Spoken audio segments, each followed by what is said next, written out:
If not your strength, at least overcome it. And second, I learned, for example, in 16, there was a question on urban floods, if I'm not wrong, which was the same across. It was there in paper 1 and I think 2 and 3, or at least 1 and 3. I wrote the same answer for both. Because jo aata tha sab likh ke aage, khud hi likha tha. One had never practiced it, and no one had ever told me how to write it. I realized that that's not how you're supposed to do it. Think of what paper you are in. Are you in paper 1? Is that only a geography question that was being asked then? When it was asked in paper 3, it was a disaster management orientation that I need to bring in. If it's paper 2, do I need to talk about governance? So this understanding, honestly, for me, developed this year, and I think that did help me do better. And this year, I was not sure, but I was told that trade was, I think, was a question that overlapped. So I'm sure when I had written that, it would have been different in the two papers because the ask of the paper and your expectation is different. So these are the small things that I learned while I was doing a test series, and that really made the difference for me.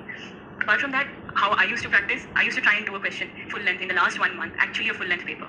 And whether it's comprehensive, whether it's thematic, I think answer writing on a daily basis, if you don't do 3, do some amount, is a non-negotiable.